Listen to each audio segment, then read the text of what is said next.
মানুষ আসলে কতটা নিষ্ঠুর হতে পারে। শুধুমাত্র কম্বল গায়ে দেওয়ার অপরাধে খুন করে ফেলেছে আপন ভাতিজাকে। এমনই ঘটনা চট্টগ্রামের পটিয়ায়। শুধু তাই নয়, ভাতিজাকে হত্যার পর মুছে ফেলা হয় মাটিতে লেগে থাকা রক্তের দাগ, লুকিয়ে ফেলা হয় ছুরি।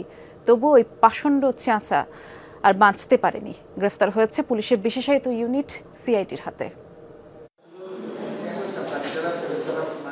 পুলিশের বিশেষায়িত ইউনিট সিআইডির হাতে গ্রেফতার হওয়া এই ব্যক্তি শুধুমাত্র কম্বল গায়ে দেওয়ার অপরাধে খুন করেছে আপন ভাতিজাকে। গত 16 নভেম্বর পটিয়ার পূর্ব হায়দগাঁও গ্রামে আপন ভাতিজাকে ছুরিকাঘাত করে খুন করেন তিনি। পরে পালিয়ে বেড়ালেও চট্টগ্রামের চান্দগাঁও এলাকায় অভিযান চালিয়ে তাকে গ্রেফতার করা হয়। গ্রেফতার করার পরে তাকে জিজ্ঞাসাবাদ করি। জিজ্ঞাসাবাদে এক পর্যায়ে সে স্বীকার করে এই কম্বল আনাকে কেন্দ্র করে কথা কাটাকাটির এক পর্যায়ে সে তার ভাতিজাকে হত্যা করে। নিহত রাশেদ গ্রেফতার জালালের আপন ভাতিজা।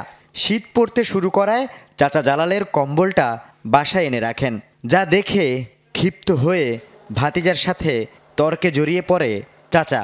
এক পর্যায়ে রাশেদকে ছুরি দিয়ে আঘাত করে চাচা জালাল। কম্বল নিয়ে কথা কাটাকাটি হয়েছিল। কাটাকাটি হওয়ার সাথে সাথে পেছন থেকে ছুরি নিয়ে মেরে দিছে। আমি এটার বিচার চাই, কিন্তু ফাঁসি চাই। যে আমার স্বামী যেরকম মারা গেছে তেরকম আমি চাই ফাঁসি। ভাতিজার মৃত্যু নিশ্চিতের পর চাচা ও তার পরিবারের সবাই ঘটনা ধামাচাপা দেওয়ার চেষ্টা করেন।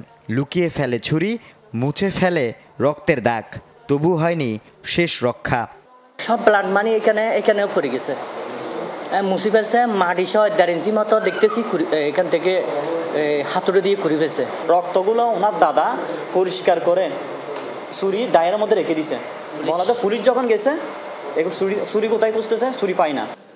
আল আমিন শিকদার, যমুনা নিউজ, চট্টগ্রাম।